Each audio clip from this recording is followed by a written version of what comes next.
ಮೈಸೂರಿನಲ್ಲಿ ಒಂದು ದುರಂತ ಸಂಭವಿಸಿದೆ ಅನ್ನುವಂತ ಸಂಗತಿ ಗೊತ್ತಾಗ್ತಾ ಇದೆ. ಕಟ್ಟಡ ಒಂದು ಕುಸಿತ ಆಗಿರುವಂತಹ ಕಾರಣಕ್ಕಾಗಿ ಬಹುಶಃ ದೊಡ್ಡ ಅನಾಹುತ ಆದಂತಹ ರೀತಿಯಾಗಿನೇ ಕಂಡು ಬರ್ತಾ ಇದೆ.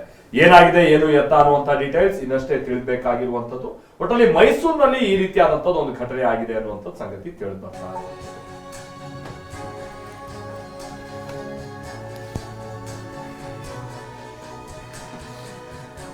ಕಾಲೇಜು ಕಟ್ಟಡ ಕುಸಿತ ಆಗಿದೆ.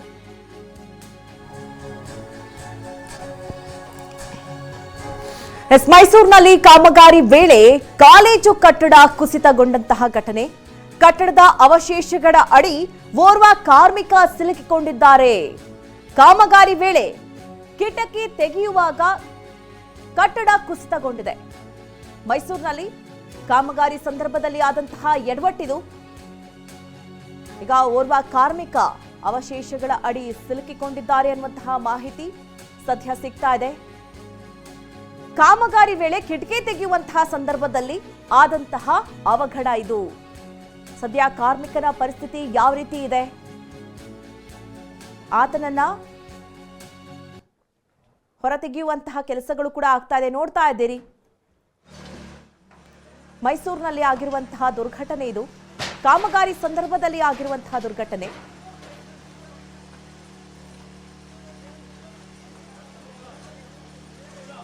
ಯಾವ ಕಾಲೇಜ್ ಕಟ್ಟಡ ಏನು ಎತ್ತ ಇದನ್ನಷ್ಟೇ ಗೊತ್ತಾಗಬೇಕಾಗಿರುವಂತಹ ಸಂಗತಿ. ಬಹುಶಃ ಏನೋ ಈ ರಿನೋವೇಟ್ ಏನೋ ಮಾಡ್ತಾ ಇದ್ರು ಅಂತ ಕಾಣಿಸುತ್ತೆ, ಅಥವಾ ಹಳೆ ಕಟ್ಟಡ ಒಡೆದು ಏನಾದ್ರು ಹೊಸ ಕಟ್ಟಡ ಮಾಡೋಕೆ ಹೊರಟಿದ್ರ ಏನೋ. ಯಾಕಂದ್ರೆ ಕಟ್ಟಡ ನೋಡಿದ್ರೆ ಸ್ವಲ್ಪ ಹಿಂದೆ ಕಟ್ಟಿರೋ ಕಟ್ಟಡದ ರೀತಿಯಾಗಿನೇ ಕಾಣಿಸ್ತಾ ಇದೆ ಈ ಕಟ್ಟಡವನ್ನ ನೋಡ್ತಾ ಇದ್ರೆ. ಬಟ್ ಕಿಟಕಿಗಳನ್ನ ಬಹುಶಃ ತೆಗೆಯುವಂತ ಸಂದರ್ಭದಲ್ಲಿ ಈ ತರದ ಅನಾಹುತ ಆಗಿದೆ. ನೋಡಿ ಅಲ್ಲೆಲ್ಲ ಹಿಂದೆ ಕಿಟಕಿಗಳನ್ನೆಲ್ಲ ತೆಗೆದಿದ್ದಾರೆ ಮಧುನಗರದಲ್ಲಿ. ಅಕ್ಕಪಕ್ಕದ ಕಿಟಕಿಗಳನ್ನೆಲ್ಲ ನಾವು ನೋಡಿದಾಗ ಬಹುಶಃ ಹೀಗೆ ಒಂದು ಕಿಟಕಿಯನ್ನು ತೆಗೆಯುವಂಥ ಸಂದರ್ಭದಲ್ಲಿ ಆ ಗೋಡೆ ಬಿದ್ದುಬಿಟ್ಟಿದೆ ಅಂತ ಕಾಣಿಸುತ್ತೆ. ಆ ಕಾರ್ಮಿಕ ಕೆಳಗಡೆನೆ ಸಿಕ್ಕಾಕೊಂಡಿದ್ದಾರೆ ಅನ್ನುವಂಥದ್ದು ಗೊತ್ತಾಗ್ತಾ ಇದೆ. ಅಲ್ಲಿ ಭಾಳ ಬಲಿಷ್ಠವಾದಂಥ ಗೋಡೆಗಳೇ ಎಲ್ಲ.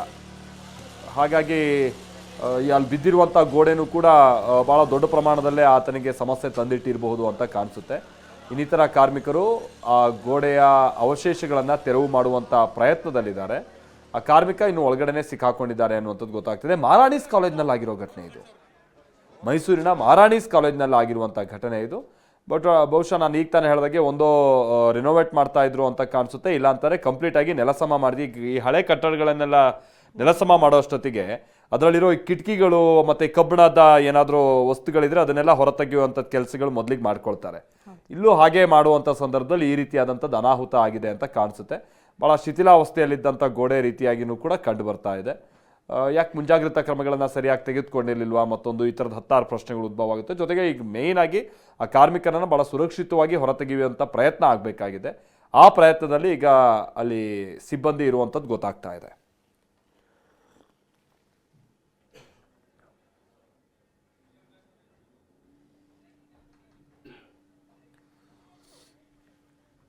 ರಾಮ್ ನಮ್ಮ ಪ್ರತಿನಿಧಿ ಇದಕ್ಕೆ ಸಂಬಂಧಪಟ್ಟಂಗೆ ಮತ್ತಷ್ಟು ಡೀಟೇಲ್ಸ್ ಅನ್ನು ಕೊಡ್ತಾರೆ. ನೇರ ಸಂಪರ್ಕದಲ್ಲಿ ನಮ್ಮ ಜೊತೆಗೆ ಜಾಯಿನ್ ಆಗ್ತಾ ಇದ್ದಾರೆ. ರಾಮ್, ಈಗ ಆ ಕಟ್ಟಡದ ಅವಶೇಷಗಳನ್ನ ಕೂಡಲೇ ತೆರವು ಮಾಡಬೇಕಾಗಿದೆ ಆ ಕಾರ್ಮಿಕರನ್ನ ಉಳಿಸ್ಕೊಳ್ಬೇಕಾದಂತ ನಿಟ್ಟಿನಲ್ಲಿ ಅಂತ ಕಾಣಿಸುತ್ತೆ. ಹೇಗಾಗಿರೋ ದುರಂತ, ಎಲ್ಲಿ ತನಕ ಬಂದಿದೆ ಆ ಕಾರ್ಯಾಚರಣೆ ರಾಮ್?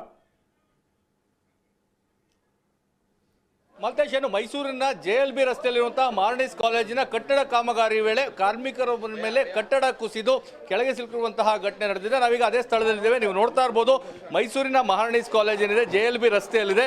ಈ ಹಿಂದೆ ಇಲ್ಲಿ ಕಟ್ಟಡ ಕುಸಿತ ಆಗಿತ್ತು. ಈ ಕಾರಣಕ್ಕಾಗಿ ಅಲ್ಲಿ ಯಾವುದೇ ರೀತಿಯಾದಂತಹ ಚಟುವಟಿಕೆಗಳನ್ನ ಮಾಡ್ತಾ ಇರಲಿಲ್ಲ. ಆದರೆ ಅಲ್ಲಿದ್ದಂತಹ ಆ ಕಾಮಗಾರಿ ಆರಂಭ ಆಗುವ ಮುನ್ನ ಅಲ್ಲಿದ್ದಂತಹ ಕೆಲ ವಸ್ತುಗಳನ್ನು ಅಲ್ಲಿಂದ ತೆಗೆಯುವಂತಹ ಕೆಲಸ ಆಗ್ತಾ ಇತ್ತು. ಹೀಗಾಗಿ ಮೈಸೂರಿನ ಗೌಸಿಯಾ ನಗರದಿಂದ 5ಕ್ಕೂ ಹೆಚ್ಚು ಕಾರ್ಮಿಕರು ಈ ಕಟ್ಟಡದಲ್ಲಿ ಇದ್ದಂತಹ ಆ ಕಿಟಕಿಗಳನ್ನ ತೆಗೆಯುವಂತಹ ಕೆಲಸವನ್ನ ಮಾಡ್ತಾ ಇದ್ರು. ಈ ಸಂದರ್ಭದಲ್ಲಿ ಆ ಕಿಟಕಿಯನ್ನ ತೆಗೆಯುವಂತಹ ಸಂದರ್ಭದಲ್ಲಿ ಏಕಾಏಕಿ ಅಲ್ಲಿದ್ದಂತಹ ಕಟ್ಟಡ ಕುಸಿದು ಬಿದ್ದಿದೆ. ಯಾಕಂದ್ರೆ ಆ ಕಟ್ಟಡ ಈಗಾಗಲೇ ಶಿಥಿಲಗೊಂಡಿತ್ತು. ಆ ಕಾರಣಕ್ಕಾಗಿ ಆ ಕಾರ್ಮಿಕನ ಮೇಲೆ ಅದು ಕುಸಿದು ಬಿದ್ದಿದೆ. ಅಲ್ಲಿ ಏನು 4 ಕೆಲಸ ಮಾಡ್ತಾ ಇದ್ರು, 3 ಅಲ್ಲಿಂದ ತಪ್ಪಿಸ್ಕೊಂಡು ಆಚೆ ಬಂದಿದ್ದಾರೆ. ಆದರೆ ಒಬ್ಬ ಕಾರ್ಮಿಕ ಸದ್ದಾಮ್ ಅಂತೇಳಿ 31 ವರ್ಷದ ಯುವಕ, ಆತ ಈ ಕಟ್ಟಡದ ಕೆಳಭಾಗದಲ್ಲಿ ಸಿಲುಕೊಂಡಿದ್ದಾನೆ. ಸೊ ಹೀಗಾಗಿ ಅಗ್ನಿಶಾಮಕ ದಳದ ಸಿಬ್ಬಂದಿಗಳು ಈಗ ಸ್ಥಳಕ್ಕೆ ಆಗಮಿಸಿ ಆ ಏನು ಕುಸಿದು ಬಿದ್ದಿರುವಂತಹ ಕಟ್ಟಡ ಏನಿದೆ ಅದನ್ನ ತೆರವುಗೊಳಿಸುವಂತಹ ಕೆಲಸವನ್ನ ಮಾಡ್ತಾ ಇದ್ದಾರೆ. ಖಂಡಿತವಾಗಿಯೂ ಇಲ್ಲಿನ ಸ್ಥಿತಿಯನ್ನು ನೋಡಿದ್ರೆ ಸಾಕಷ್ಟು ಭಯಾನಕವಾಗಿದೆ. ಯಾಕಂದರೆ ಈ ಹಿಂದೆ ಸಹ ಮಾರ್ನಿಸ್ ಕಾಲೇಜಿನ ಕಟ್ಟಡ ಕುಸಿದು ಬಿದ್ದಿತ್ತು. ಆ ಸಂದರ್ಭದಲ್ಲಿಯೂ ಸಹ ಸುರಕ್ಷತೆಯ ದೃಷ್ಟಿಯಿಂದ ಈ ಒಂದು ಭಾಗವನ್ನು ಯಾವುದೇ ರೀತಿಯಾದಂತಹ ಕೆಲಸವಾಗಲಿ ಅಥವಾ ಯಾವುದೇ ರೀತಿಯಾದಂತಹ ಅಲ್ಲಿ ಚಟುವಟಿಕೆಗಳನ್ನಾಗಲಿ ಮಾಡೋದಕ್ಕೆ ಬ್ರೇಕ್ ಅನ್ನು ಹಾಕಿದ್ರು. ಮತ್ತೆ ಈ ಕಟ್ಟಡ ಕಾಮಗಾರಿಗೆ ಕಾಮಗಾರಿ ಮಾಡಲಿಕ್ಕೆ ಸರ್ಕಾರ ಸಹ ಒಂದು ಅನುಮತಿಯನ್ನು ನೀಡಿತ್ತು, ಮತ್ತೆ ಸಾಕಷ್ಟು ಅನುದಾನವನ್ನು ನೀಡಿತ್ತು. ಹೀಗಾಗಿ ಈ ಕಟ್ಟಡ ಕಾಮಗಾರಿ ಮಾಡುವ ಮುನ್ನ ಅಲ್ಲಿದ್ದಂತಹ ಅಂದ್ರೆ ಕಿಟಕಿಗಳಿರ್ಬೋದು, ಮತ್ತೆ ಇಲ್ಲಿ ನೀವು ನೋಡ್ತಾ ಇದ್ದೀರಾ ಆ ಸರಳುಗಳಿರ್ಬೋದು, ಇವುಗಳೆಲ್ಲವನ್ನು ಸಹ ತೆರವುಗೊಳಿಸಬೇಕಾಗಿತ್ತು. ಅದೇ ಒಂದು ಕೆಲಸವನ್ನ ಕಾರ್ಮಿಕರು ಇವತ್ತು ಮಾಡ್ತಾ ಇದ್ರು. ಆ ಸಂದರ್ಭದಲ್ಲಿ ಈ ಒಂದು ಅವಘಡ ಸಂಭವಿಸಿದೆ. ಹೀಗಾಗಿ ಇಲ್ಲಿ ಆ ಕಟ್ಟಡದ ಕೆಳಗೆ ಸಿಲುಕಿರುವಂತಹ ರಕ್ಷಣೆಗಾಗಿ ಈಗ ಅಗ್ನಿಶಾಮಕ ದಳದವರು ಕೆಲಸವನ್ನ ಮಾಡ್ತಾ ಇದ್ದಾರೆ. ಸ್ಥಳಕ್ಕೆ ಚಾಮರಾಜ ಕ್ಷೇತ್ರದ ಶಾಸಕ ಹರೀಶ್ ಗೌಡ ಸಹ ಬಂದಿದ್ದಾರೆ. ಸರ್, ಈ ಹಿಂದೆ ಸಹ ಕಾಮಗಾರಿ ನಡೀಬೇಕಿತ್ತು, ಕಿಟಕಿ ತೆಗೆಯೋ ಸಂದರ್ಭದಲ್ಲಿ ಈ ಒಂದು ಘಟನೆ ಆಗಿದೆ ಅಂತ. ಈಗ ಮೈಸೂರು ನಗರದ ನಮ್ಮ ಮಾರಣಿಸ್ ಕಾಲೇಜಲ್ಲಿ ಹೆಚ್ಚು ಕಡಿಮೆ 14,000 ಜನ ವಿದ್ಯಾರ್ಥಿನಿಯರಿದ್ದಾರೆ. ರೂಮ್ಗಳು ಸಾಲ್ತಾ ಇರಲಿಲ್ಲ. 170 ಕೋಟಿ ರೂಪಾಯಿನ ಅನುದಾನವನ್ನು ಸಿದ್ದರಾಮಯ್ಯ ಸಾಹೇಬರು ಕೊಟ್ಟು ಹಾಸ್ಟೆಲ್ಗೆ ಮತ್ತು ಕಾಲೇಜ್ ರೂಮ್ಸ್ಗಳಿಗೆ ಎನ್ಹಾನ್ಸ್ ಮಾಡಿಸ್ಬೇಕು. ಮತ್ತು ಏನು ಹೆರಿಟೇಜ್ ಬಿಲ್ಡಿಂಗ್ ಇದೆ ಅದನ್ನು ರಿನೋವೇಟ್ ಮಾಡಬೇಕು, ಆ ಹೆರಿಟೇಜ್ನ ಸ್ಯಾಂಟಿಟಿನ ಉಳಿಸ್ಕೊಳ್ಬೇಕು ಅಂತ ಅಂದ್ಬಿಟ್ಟು ಅದನ್ನೇ ನಾವು ಮಾಡೋಕ್ಕೆ ಹೋಗಿದ್ವಿ. ಈಗ ಅದನ್ನು ಕಿಟಕಿ ತೆಗೆಯೋ ಸಮಯದಲ್ಲಿ ಗೋಡೆನೇ ಕುಸಿದು ಬಂದಿದೆ. ಎಲ್ಲ ಲೇಬರ್ಸ್ಗಳನ್ನು ಹುಷಾರಾಗಿದ್ದಾರೆ, ಒಬ್ಬ ಮಾತ್ರ ಒಳಗಡೆ ಇದ್ದಾರೆ. ಅವ್ರಿಗೂ ದೇವ್ರ ದಯೆಯಿಂದ ಏನೂ ಆಗೋದಿಲ್ಲ ಅಂತ ಅಂದ್ಕೊಂಡಿದ್ದೀವಿ.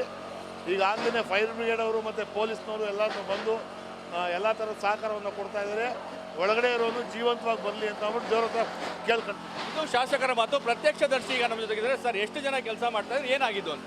14 ಜನ ಕೆಲಸ ಮಾಡ್ತಿದ್ದೋ. ಮೆಟೀರಿಯಲ್ ಎಲ್ಲ ಇಲ್ಲಿಗೆ ಶಿಫ್ಟ್ ಮಾಡ್ತಾ ಇದ್ದೀವಿ. ಸಿಮೆಂಟು, ಜಲ್ಲಿ, ಮರಳು ಎಲ್ಲ ಇಲ್ಲಿಗೆ ಶಿಫ್ಟ್ ಮಾಡ್ತಾ ಇದ್ದೀವಿ. ಸಿಮೆಂಟ್ ಎಲ್ಲ ಶಿಫ್ಟ್ ಮಾಡ್ತಾ ಇರಬೇಕಾದ್ರೆ ಬಿಲ್ಡಿಂಗ್ ತಾನಾಗಿ ತಾನು ಬಿದ್ದಿದೆ. ಅದು ಕಿಟಕಿಗಳು ಇತ್ತಲ್ಲ ಮೇಲ್ಗಡೆ, ಅದನ್ನು ನಾವು ಕೆಳಗಡೆ ಇಳಿಸ್ತಾ ಇದ್ದೋ. ಬಿಲ್ಡಿಂಗ್ ಬಿದ್ದಿರೋದಷ್ಟೇ. ಎಲ್ಲ ಓಡ್ ಬಂದ್ಬಿಟ್ಟಿದ್ದೀವಿ. ಒಬ್ಬ ಮಾತ್ರ ಅಲ್ಲಿದೆ. ನಾನು ಸದ್ದಾಮನ್ನ ಹುಡುಗ, ನಮ್ಮ ಗೌಶಾನಗರದ ಹುಡುಗ. ನಿನ್ನೆಯಿಂದ ಮಾಡ್ತಾ ಇದ್ದೀವಿ. ನಿನ್ನೆಯಿಂದ ಇಲ್ಲ ಅಣ್ಣ, ಬಿದ್ದೋಗಿರ್ಲಿಲ್ಲ. ಇದು ಆಕಸ್ಮಿಕವಾಗಿ ಬಿದ್ದೋಗಿರೋದು ಇದು. ಮಾಲ್ತೇಶ್, ಇದು ಪ್ರತ್ಯಕ್ಷದರ್ಶಿಯ ಮಾತು. ನೀವು ಈಗಲೂ ಸಹ ನೋಡ್ತಾ ಇರ್ಬೋದು. ಸೊ ತ್ವರಿತಗತಿಯಲ್ಲಿ ಆ ಕಾಮಗಾರಿಯನ್ನ ಒಂದು ಕಾರ್ಯಾಚರಣೆಯನ್ನ ಮಾಡ್ತಾ ಇದ್ದಾರೆ. ಅಂದ್ರೆ ಒಂದು ವೇಳೆ ಎಲ್ಲೋ ಆ ಕಟ್ಟಡದ ಅವಶೇಷಗಳ ಕೆಳಗಡೆ ಆ ಒಂದು ಕಾರ್ಮಿಕ ಸಿಲುಕಿದ್ರೆ ಆತನ ರಕ್ಷಣೆ ಮಾಡಬೇಕು ಅಂತ ಹೇಳಿ ಸಾಕಷ್ಟು ಬರದಿಂದ ಏನು ಸ್ಥಳೀಯರು ಕೆಲಸ ಮಾಡ್ತಾ ಇದ್ರು, ಅವರ ಒಂದು ಸಹಾಯವನ್ನು ಸಹ ತೆಗೆದುಕೊಂಡು 20ಕ್ಕೂ ಹೆಚ್ಚು ಅಗ್ನಿಶಾಮಕ ದಳದ ಸಿಬ್ಬಂದಿಗಳು ಈ ಒಂದು ಕಾರ್ಯಾಚರಣೆಯನ್ನ ಮಾಡ್ತಾ ಇದ್ದಾರೆ. ಖಂಡಿತವಾಗಿಯೂ ಆ ಕಾರ್ಮಿಕ ಏನಿದ್ದಾನೆ 14 ಜನರಲ್ಲಿ ಒಬ್ಬ ಮಾತ್ರ ಸಿಲುಕೊಂಡಿದ್ದ. ಆತ ಬದುಕಿ ಬರಲಿ ಅಂತೇಳಿ ಎಲ್ಲರೂ ಸಹ ಹಾರೈಸ್ತಾ ಇದ್ದಾರೆ. ಸದ್ಯದ ಪರಿಸ್ಥಿತಿಯನ್ನು ನೋಡಿದ್ರೆ ಖಂಡಿತವಾಗಿಯೂ ಆ ಕಟ್ಟಡ ಏನಿದೆ ಸಂಪೂರ್ಣವಾಗಿ ಆತನ ಮೇಲೆ ಕುಸಿದು ಬಿದ್ದಿದೆ. ಹೀಗಾಗಿ ಎಲ್ಲೋ ಒಂದು ಕಡೆ ಆಶಾಭಾವನೆ ಇದೆ, ಆತ ಬದುಕಿದ್ರೆ ಆತನ ರಕ್ಷಣೆ ಮಾಡಬೇಕು ಅಂತೇಳಿ ತ್ವರಿತಗತಿಯಲ್ಲಿ ಕೆಲಸ ಮಾಡುವಂತ ಮಾಡ್ತಾ ಇದ್ದಾರೆ. ರಾಮ್, ಅಂದ್ರೆ ಇದು ಮೊದಲ ಮಹಡಿಲಿ ಏನೋ ಬಿದ್ದಂಗೆ ನಮಗಿಲ್ಲಿಂದ ಕಾಣಿಸ್ತಾ ಇದೆ. ಈಗ ಅವ್ರು ನಿಂತಿರುವಂತ ಜಾಗ ಅಥವಾ ನೀವು ನಿಂತಿದ್ದೀರಲ್ಲ ಜಾಗ, ಅದು ಸುರಕ್ಷಿತ ಇದೆಯಾ? ಯಾಕಂದ್ರೆ ಇಷ್ಟೆಲ್ಲ ಮಂದಿ ಕಾರ್ಯಾಚರಣೆ ಮಾಡುವಂತ ಸಂದರ್ಭದಲ್ಲಿ ಮತ್ತಿನ್ನೇನಾರೋ ಅನಾಹುತ ಆಗ್ಬಿಡುತ್ತೋ ಅನ್ನುವಂಥದ್ದು ಆ ಮೊದಲ ಮಹಡಿಯಲ್ಲಿ ನಮ್ಗಿದ್ದಂಗೆ ಇಲ್ಲಿಂದ ಕಾಣಿಸ್ತಾ ಇದೆ. ರಾಮ್,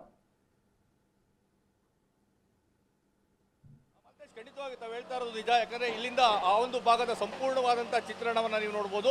ಅಂದ್ರೆ ಇಲ್ಲಿಂದ ಅಲ್ಲಿಯವರೆಗೂ ಆ ಗೋಡೆ ಈಗ ಕುಸಿದು ಬಿದ್ದಿರುವಂತದ್ದು.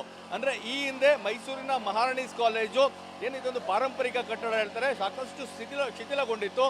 ಶಿಥಿಲಗೊಂಡ ಹಿನ್ನೆಲೆಯಲ್ಲಿ ಮಳೆಗಾಲದಲ್ಲಿ ಒಂದು ಭಾಗ ಸಂಪೂರ್ಣವಾದಂತಹ ಗೋಡೆ ಕುಸಿದು ಬಿದ್ದಿತ್ತು. ಅವತ್ತು ಸಹ ಅದೃಷ್ಟವಶಾತ್ ಯಾರಿಗೂ ಯಾವುದೇ ರೀತಿಯಂತಹ ಅಪಾಯ ಆಗಿರಲಿಲ್ಲ. ಹೀಗಾಗಿ ಈ ಒಂದು ಕಟ್ಟಡವನ್ನ ಸಂಪೂರ್ಣವಾಗಿ ಯಾವುದೇ ಚಟುವಟಿಕೆ ಇಲ್ಲದಂತೆ ಬಿಟ್ಟಿದ್ರು. ಮತ್ತೆ ಅಲ್ಲಿದ್ದಂಥದ್ದು ಏನು ಕಾಮಗಾರಿಗೆ ಈಗಾಗಲೇ ಶಾಸಕರು ಹೇಳಿದಂತೆ ಅನುದಾನವನ್ನ ಸರ್ಕಾರ ನೀಡಿತ್ತು. ಈ ಪಾರಂಪರಿಕ ಕಟ್ಟಡವನ್ನ ಉಳಿಸ್ಕೊಳ್ಬೇಕು ಅಂತ ಹೇಳಿ ಕಟ್ಟಡವನ್ನ ಏನು ಕಾಮಗಾರಿ ಆರಂಭಿಸಬೇಕಾದ್ರೆ ಹಿಂದೆ ಇದ್ದಂತಹ ಎಲ್ಲ ಏನು ಅವಶೇಷಗಳನ್ನ ಹೇಳ್ತೀವಿ ಅದನ್ನೆಲ್ಲ ತೆಗೆಯುವಂತ ಕೆಲಸ ಆಗಬೇಕಾಗಿತ್ತು. ಅದಕ್ಕಾಗಿ ಒಬ್ಬರಿಗೆ ಟೆಂಡರ್ ಅನ್ನ ಕೊಟ್ಟಿದ್ರು. ಗೌಸಿಯಾ ನಗರದ 14 ಜನ ಆ ಕಿಟಕಿಗಳಿರ್ಬೋದು, ಮತ್ತೆ ಆ ಸರಳುಗಳಿರ್ಬೋದು, ಆ ಪೈಪ್ಗಳಿರ್ಬೋದು, ಇವೆಲ್ಲವನ್ನು ತೆಗೆಯುವಂತ ಕೆಲಸ ಮಾಡ್ತಾ ಇದ್ರು. ಆ ಕೆಲಸ ಮಾಡುವಂತ ಸಂದರ್ಭದಲ್ಲಿ 14 ಜನ ಕೆಲಸ ಮಾಡ್ತಾ ಇದ್ದಾಗ ಆ ಗೋಡೆ ಸಂಪೂರ್ಣವಾಗಿ ಕುಸಿದು ಬಿದ್ದಿದೆ. ತಾವು ಹೇಳಿದಂತೆ ಈಗಲೂ ಸಹ ಅದು ಸುರಕ್ಷಿತವಾಗಿಲ್ಲ. ಆದರೂ ಸಹ ಎಲ್ಲೋ ಒಂದು ಕಡೆ ಆತನನ್ನ ಆದಷ್ಟು ಬೇಗ ರಕ್ಷಣೆ ಮಾಡಬೇಕು ಅನ್ನೋ ಕಾರಣಕ್ಕಾಗಿ ತಮ್ಮ ಪ್ರಾಣದ ಅಂಗನ್ನು ಸಹ ತೊರೆದು ಅಗ್ನಿಶಾಮಕ ದಳದ ಸಿಬ್ಬಂದಿಯವರು ಕೆಲಸವನ್ನ ಮಾಡ್ತಾ ಇದ್ದಾರೆ. ನೀವು ಹೇಳಿದಂಗೆ ಖಂಡಿತವಾಗಿಯೂ ಇದು ಸಹ ಸುರಕ್ಷಿತವಾಗಿಲ್ಲ. ಆದರೂ ಸಹ ಎಲ್ಲೋ ಒಂದು ಕಡೆ ಆತನ ಜೀವ ಅಮೂಲ್ಯವಾಗಿದೆ. ಆತನನ್ನ ಉಳಿಸಬೇಕು ಅನ್ನೋ ನಿಟ್ಟಿನಲ್ಲಿ ಎಲ್ಲರೂ ಸಹ ಕಾರ್ಯಾಚರಣೆಯಲ್ಲಿ ತೊಡ್ಕೊಂಡಿದ್ದಾರೆ. ಹೀಗಾಗಿ ಅಗ್ನಿಶಾಮಕ ದಳದವರು ಸಹ ಅಲ್ಲಿದ್ದಂತಹ ಏನು ಕೆಲಸ ಮಾಡ್ತಾ ಇದ್ರು ಅವ್ರನ್ನೂ ಸಹ ಸಹಾಯಕ್ಕಾಗಿ ತೆಗೆದುಕೊಂಡಿದ್ದಾರೆ. Maltesh, thank you Ram.